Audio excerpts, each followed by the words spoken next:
Hello everybody, welcome to our channel. Agashi here, where I do dramas, reviews, and movies, anything you guys suggest, and do my unboxing of whatever I have out there that I would like to share and show with you guys.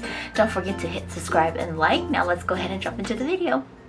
Hello everybody, Agashi here. So I feel like it's been a while since I watched like a K-drama, or I don't know, just something.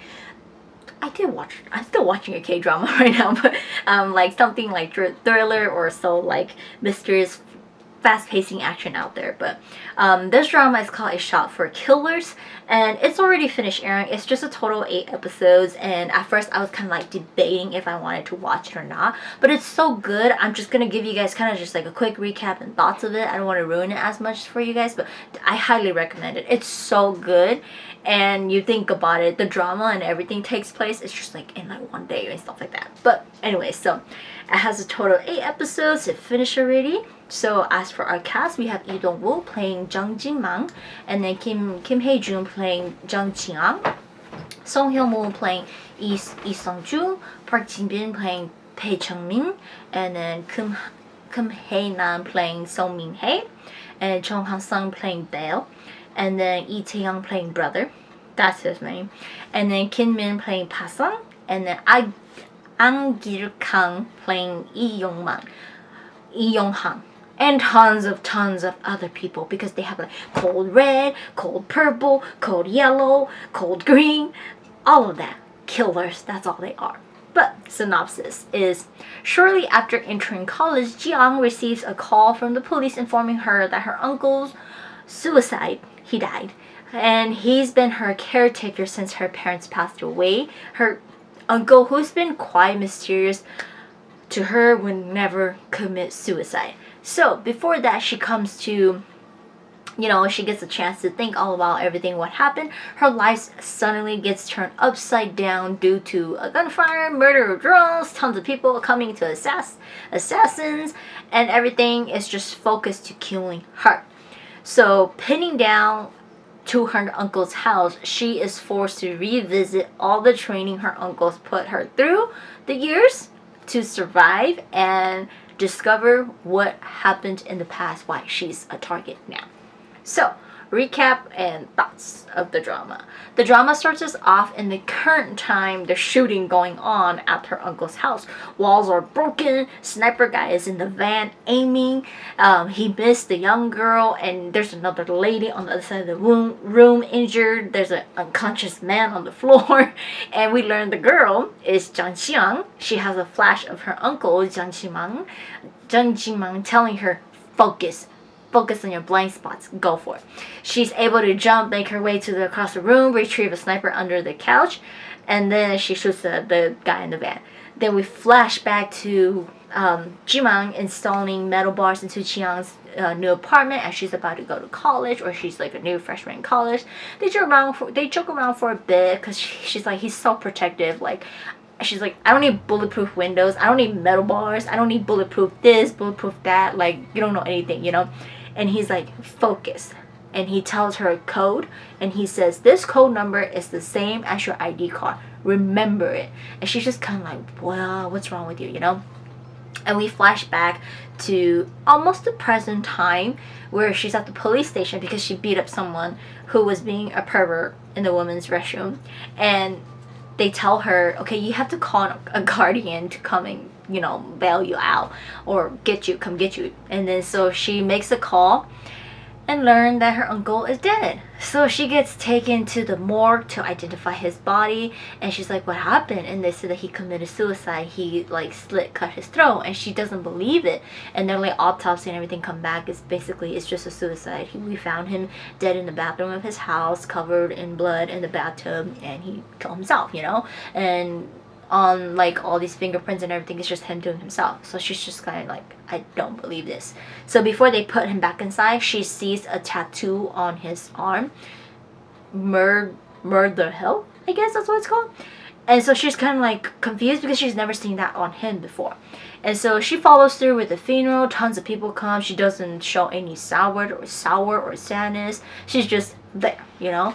And so finally, when the funeral is done, she comes back home and she meets the neighborhood boy who in elementary, his name is Pei Jiamin, who helps her in elementary before. She finally lets out her sadness and heartbroken that her uncle passed away. He consoles her. He helps her clean the bathroom where her uncle was found dead in the bathtub, all of that. And Jiamin cleaning the bathroom, he found an old flip phone in one of the window cupboards or the mirror cupboards, and he gives it to her, and it's an old flip phone. And when she looks at it, tons of money has been wired to her uncle, totaling up to 18.7 billion won. She doesn't know what her uncle does because she's like, he sells holes online for farming. There's no way he makes so much money. And she looks at his website, like whatever 17 kilogram whatever holes, he sells it for 70,000 won or whatever million won. And she's like, what? And then they learn that her uncle's website selling holes for farming is a cover, and her uncle sells weaponaries to killers in different coding. So we have all sorts of different coding. A woman suddenly shows at the door knocking, saying that she knows her uncle. They're there to study Chinese together. Jiang knows it's a lie, sends her away, and now, like, as she sends the lady away, it flashes back to back then when she was a kid, how she ends up living with her uncle and how it all started and everything. So she was 7. They were at her grandmother's funeral. She was a handful, so her mother asked Jiamin, her uncle, to take her home. Not Jiamin, Jimang, to take her home, who he barely shows up around, and it's been like years since they seen him. And then because mom passed away, he came for the funeral. So he takes her home, he stays with her throughout the night. He gets a phone call and he has to go save his brother and sister-in-law. And he doesn't tell Jiang, but he says, I need you to stay home, do not open the door for anybody. Can you do that for me? I'm gonna send a friend to help you, but we have to come up with a riddle, and only my friend and you know the answer, and that way you can open the door for him. So she comes up with a riddle, she gives him the answer. He goes, cool, remember, stay home, I'll be back. When my friend comes, give him the riddle. If he answers correctly, open the door. So he leaves, and she sits there. And the next day, you know, someone's at the door and she gives the riddle, and they don't answer back, and she's like, you have to answer or I won't open the door. That person eventually picks the lock and gets in, and she's afraid because she's like, oh shit, like this man came in, you know. He before he can do anything, he gets pulled outside, the door gets shut, and pretty much beat to death out there. Another man comes inside. He's mute, but he types on his phone the answer and he gives it to her. She goes, you're my uncle's friend. And he's like, yeah. So more people are coming. He sends her to the bedroom and tells her to stay there until he comes and get her, that it's safe. Well, he basically gets beaten up out there, and she knows, okay, these people are coming. She tries to escape. She goes out. She drops out the window, and then she sees a pile of cushion of trash. She falls into it, and she's like, okay, I'm just gonna run. And these bad guys are chasing after her. And as she's running, she gets hit by a truck. She gets taken to the hospital, and she's still getting chased by these people. She has no idea who they are. She has no idea what the hell is going on. She's just running for her life because her uncle's like, don't go with these people, you know, wait for me. So she ends up running into the morgue of the hospital, hides inside, and learns that one of the dead body is her own mother, and she hides in there with her own mother. Both her parents are confirmed dead, and as the bad guy gets closer to killing her, Jimang arrives just in time to rescue her and takes her away. He takes her far away to his house and tells her that she will now continue and live with him. He will take care of her. Because of the accident, she officially locked everything, and she's trauma, so she doesn't speak anymore, and it's gonna take some time. He enrolls her into elementary school. She gets picked on by kids, and she fights them back. She injures the hell out of them, and then she makes friends. After things happen, they leave her, so she's kind of just by herself. Everybody calls her weird, and they say her uncle is scary. She barely speaks, and like, you know, at home her uncle and her, they don't speak to. She needs something, she kind of just put a sticky note, stick it on the fridge, and then he responds back to her. And one night she ends up getting locked up at school, and she finally calls out his name and starts talking, and he comes to her rescue. This starts the interaction between them, and now they like bond and talk to each other. So now we are back to the beginning when Jiang is sending away this lady. Her and Jumang gets Chungmin, their name.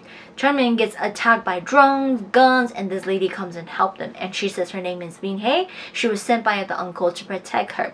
They are all coded by a certain color code. Only Jimang and Jiang are code green. Now that Jimang is dead, Jiang is the only one, and the rest of the people are here to take over the shop. She doesn't know what the hell is going on.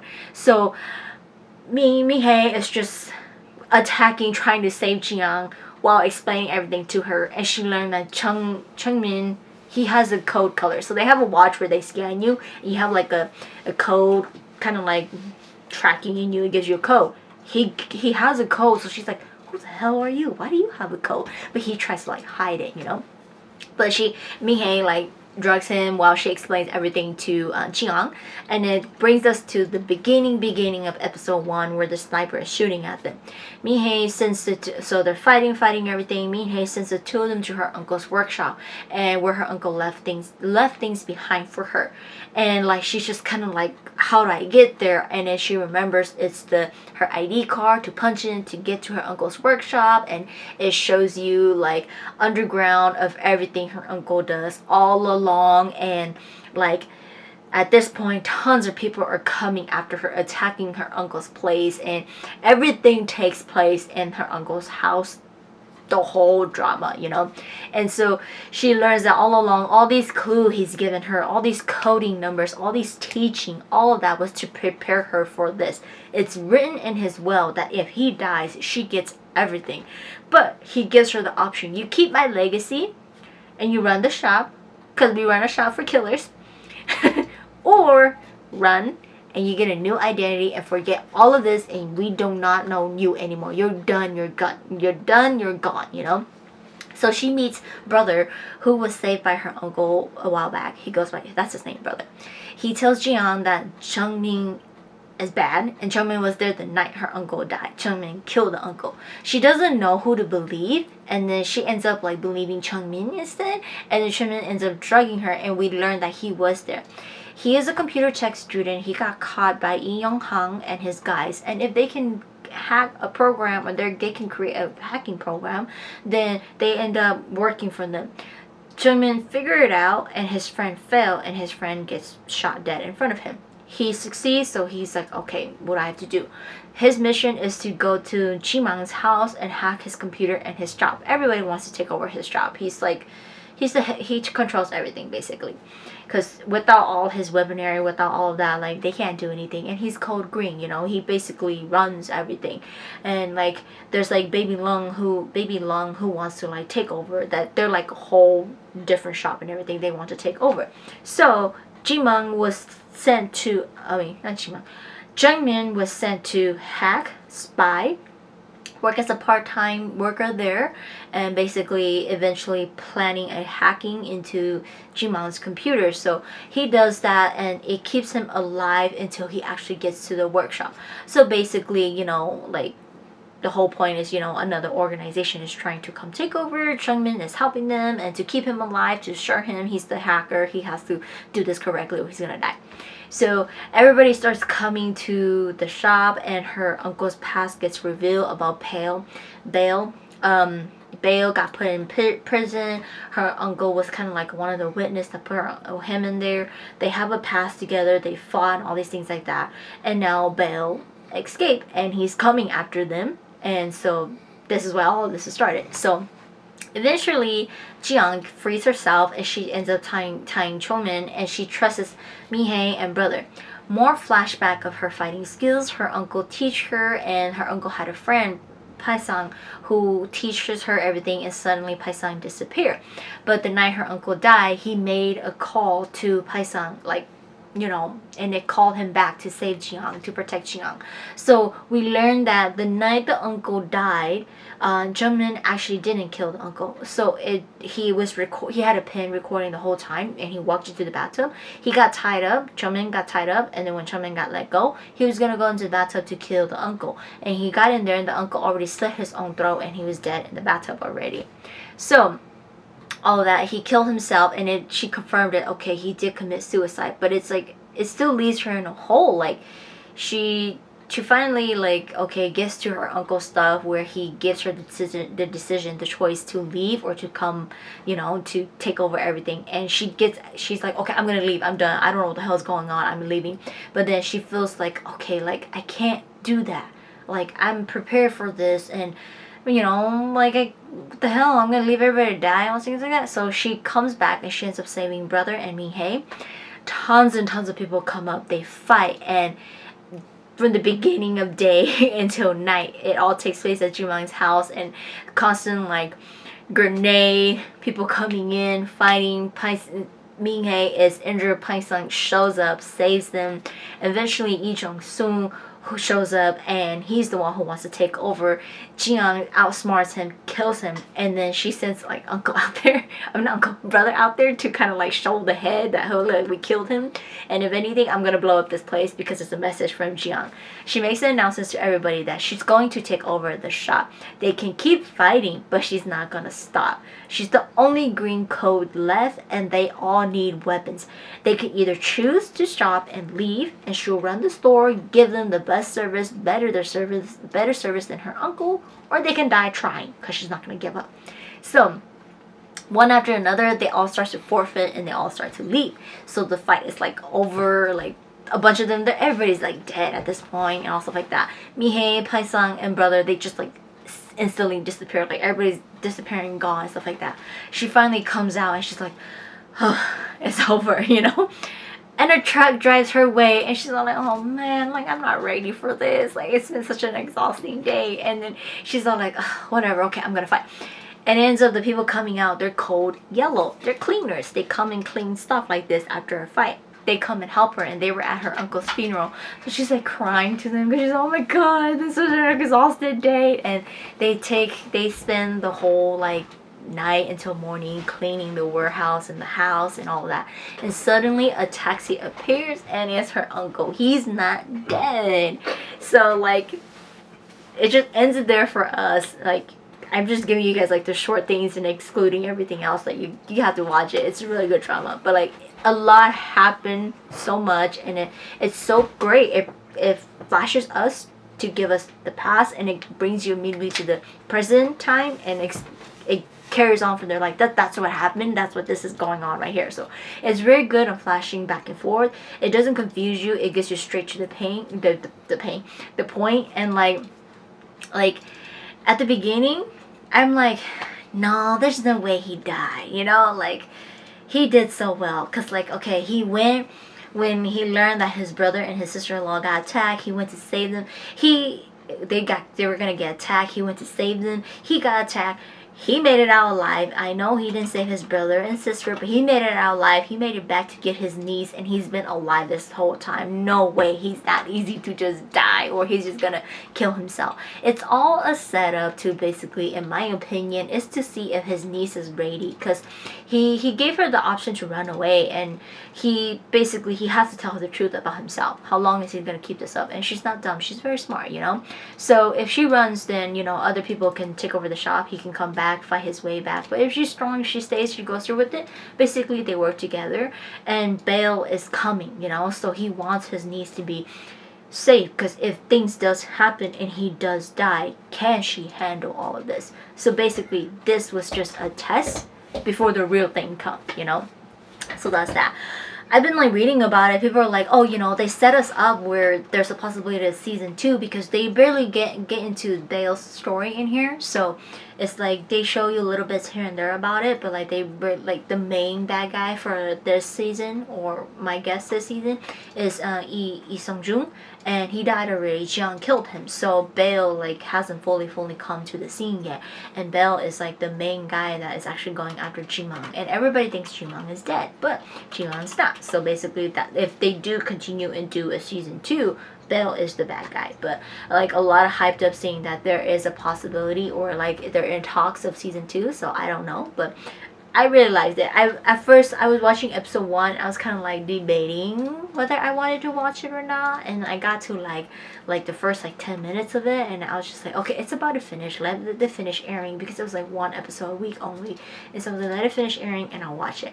And when it finished airing and I watched the first episode, I got drawn into it, especially when she was a little kid and she was in the morgue with her mom, and I was like, oh my god, that is just so heartbreaking, so sad. And I was like, Jima, where the hell are you? Come save this little girl. And he comes and he just carries her and they just leave, you know. And it's the relationship, it's so pure and it's so great, and he interacts so great with the little girl, and it's just wonderful, you know. So like, and I was telling Ajashi like, hey, you don't find except that he's old, he plays an uncle and he looks so trashy, the long hair, the look he has is exactly from how he still looked like in Nine Tails, but like he kept that look and he's just trashy, barely any makeup, and accepting like his older age, and it matches him. He looks really handsome like that, you know. So I was just like, oh my god, he's finally accepted being an older man and he's playing an uncle, you know, like, oh wow. And so, but it's still really good, and I don't think I've seen him play this much thriller dramas before, in my opinion, you know. Everything he played kind of has like fighting, action, but there's still like romance in it, but this one is strictly just that, nothing romance, and it's really good. I really like it. I highly recommend it if you guys have not seen it. It's like, I was just like debating if I wanted to watch it, and then I finally did, and it's really good. I really like it. But kind of just giving you guys the recaps and my thoughts about it, and we'll see if a season 2 come out. If the season 2 does come out, I will take like watch it again and do another review to see how it is, because there's still a few, like I said, there's still Bale who we don't fully got everything of yet, but that's that. But yeah, that's it for the recap review for A Shot for Killers, and that's it for today, and I will see you guys next time.